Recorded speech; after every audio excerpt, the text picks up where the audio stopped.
سی C D کے متعلق آپ کا کیا موقف ہے؟ دیکھیں، سی سی ڈی تو بات کی چیز ہے. ہم تو شروع سے یہ موقف رکھتے ہیں کہ ایکسٹرا جوڈیشل ایکٹیویٹی، خواہ کوئی مذہبی جماعت کرے، خواہ کوئی پولیٹیکل جماعت، خواہ کوئی ریاستی ادارہ، شرعی طور پر یہ درست نہیں ہے. اب رہا سی سی ڈی کا معاملہ، تو پرسوں ہمارے پاس وہ آئے ہوئے تھے میاں عمران ارشد صاحب. آپ کو پتا ہے کرائم رپورٹر ہیں، وہ دو ہی یہ ٹاپ کے کرائم رپورٹر ہیں، اقرار الحسن بھائی ہیں اور یہ میاں عمران صاحب ہیں. تو انہوں نے بھی مجھ سے سوال کیا ہے. آلموسٹ 3 گھنٹے کی پوڈ کاسٹ وہ ریکارڈ ہوئی ہے، وہ نیو ٹی وی کے اوپر بھی چلے گی اور ان کے اپنے آفیشیل چینل کے اوپر بھی. ماسٹر پیس ہے جی. ایکسٹرا آرڈنری کوسچنز انہوں نے کیے ہیں، یہ ٹاپک بھی ڈسکس کیا ہے. انہوں نے بھی جب مجھ سے یہ پوچھا تو میں نے کہا جی اس کا جواب تو آپ آلریڈی دے چکے ہیں، کیونکہ انہوں نے سی سی ڈی کے حوالے سے ویڈیو ریکارڈ کروائی ہے کہ یہ غلط کام ہو رہا ہے. جس دن انہوں نے ویڈیو ریکارڈ کروائی اس کے 1 ہفتے کے اندر لاہور میں وہ واقعہ رپورٹ ہوا، جو ایک قاری صاحب بےچارے چہل قدمی کر رہے ہیں لاہور جیسے شہر میں اپنی بیوی کے ساتھ، اور وہاں سے 3 اوباش نوجوان گزرے ہیں اور انہوں نے زبردستی منہ کالا کیا ان کی وائف کے ساتھ. چوتھے کو فون کر کے بلایا. اب وہ اتنی دردناک خبر تھی کہ وہی عمران صاحب جو 1 ہفتہ پہلے سی سی ڈی کو کہہ رہے تھے یہ ناجائز ہے، یہ غلط ہے، اس ویڈیو میں وہ المدد یا سی سی ڈی کہہ رہے تھے، یعنی میں انورٹڈ کاماز میں، اور کہا یہ تو ڈوبتے کو تنکے کا سہارا ہے، کہاں ہے سی سی ڈی. تو سی سی ڈی نے جناب 48 گھنٹے کے اندر ان کو تلاش کیا اور ان کو اپنے بزرگوں تک پہنچا دیا، یعنی فل فرائی کر دیا، ہاف فرائی نہیں، فل فرائی. تو میں نے ان کو جواب دیا، میں نے کہا آپ بھی تو خود مان رہے ہیں، جب جوڈیشری کا سسٹم اتنا کمزور ہو اور جج جرت نہ کریں سزائیں دینے کی، صرف بڑے جج دے سکتے ہیں سزائیں جن کو لائف ٹائم سیکورٹی ملی ہوتی ہے. ہائی کورٹ کا کوئی چیف جسٹس ہے، سپریم کورٹ کا. عام ججز تو ظاہر ہے ہماری طرح کی زندگی گزار رہے ہیں، بزدلی کا مظاہرہ کرتے ہیں، اسی وجہ سے پھر فوجی عدالتیں بنانی پڑتی ہیں. تو سی سی ڈی جو بنی ہے، آپ یہ نہ سمجھیں کہ سی سی ڈی میں کوئی ایک ایس پی بیٹھا ہے یا کوئی ڈی پی او بیٹھا ہے اور وہ بیٹھ کے فیصلہ کرتا ہے کہ فلاں کو پڑکا دو. اس طرح نہیں ہوتا.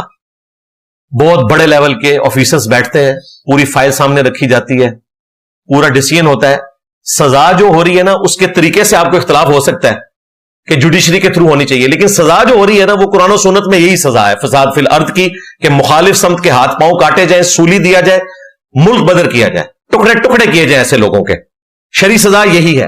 ہم صرف طریقے سے اختلاف کر رہے ہیں کہ کہیں نہ حق کسی کو سزا نہ ہو جائے. اسی لیے ہم کہتے ہیں نا کہ جوڈیشری کے تھرو ہو. تو جوڈیشری کی تو ہمت آپ کو پتا ہے، تو اس کے لیے پھر انہوں نے یہ طریقہ اڈاپٹ کیا اور اس میں بھی بڑی ذمہ داری کے ساتھ کرتے ہیں. فی الوقت تو ہمارے علم میں جتنی باتیں ہیں ڈومینیٹ، ہمارے جیلم شہر میں بھی انہوں نے فل فرائی کی ہیں. تو وہ لوگ ہیں جن کے شر کی وجہ سے دہائیوں سے لوگ پریشان تھے اور لوگ شکر ادا کر رہے ہیں. لیکن اس کے باوجود میں کہوں گا کہ قانون کی پاسداری ہونی چاہیے. اگر کوئی اس طرح کا ادارہ آپ بنانا چاہتے ہیں اور اسے سیمی جوڈیشری بنانا چاہتے ہیں تو اس کے لیے پھر قانون سازی کریں، آئینی ترمیم لے آئیں کوئی، اور اس کو قانونی شکل دیں. قانونی شکل دیے بغیر اگر ایسے ہوگا تو کبھی نہ کبھی کوئی اس طرح کی ایکٹیویٹی پرفارم ہو سکتی ہے. فی الوقت تو وہ اپنے معاملات کو لے کر چلتے ہیں، لیکن ہم چونکہ آئین، قانون اور قرآن و سنت کی بات کرتے ہیں تو اس لیے میں نے اس کے تمام پہلو جو تھے ان پہ روشنی نہیں، اتنا بڑا بلب روشن کر کے آپ کو ہر اینگل سے بتا دیا. ہم اکثر ایک واقعہ سنتے ہیں کہ ایک نہایت بوڑھی اور نیک عورت جس نے ایک بلی کو کمرے میں قید کر دیا جس کی وجہ سے جہنم میں چلی گئی. کیا یہ زیادتی معلوم نہیں ہوتی کہ ایک چھوٹی سی غلطی، یہ چھوٹی غلطی ہے؟ قرآن میں تو ہے جس نے ایک جان کو ناحق قتل کیا، پوری انسانیت کو قتل کیا، چاہے وہ مسلم تھا نان مسلم تھا، جان تھی. تو جان تو جانور کے اندر بھی اللہ نے رکھی ہوئی ہے بھائی. جانور کے ساتھ زیادتی کرنا بھی اللہ کے نزدیک تو جرم ہے. اللہ نے زندگی اس میں رکھی ہوئی ہے، تو زیادتی والی اس میں کون سی بات ہے؟ آپ کو زیادتی کہاں لگی ہے؟ ہاں، جانور کو آپ اللہ کے نام پر اگر ذبح کریں تو درست ہے. جس طرح ہم عید قربان کے موقع پر یا گوشت حاصل کرنے کے لیے بسم اللہ اللہ اکبر کہہ کے جانور کو قربان کرتے ہیں. کیوں؟ جان اللہ کی امانت ہے، اللہ کے نام کے بغیر آپ کسی کی جان نہیں لے سکتے. اگر آپ اس کے بغیر لیں گے تو جانور حرام ہو جائے گا.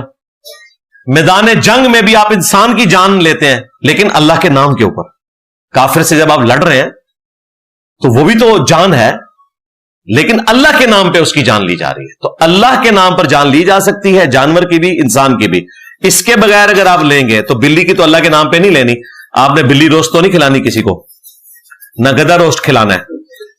تو کسی صورت بھی اس طریقے سے جان نہیں لی جا سکتی.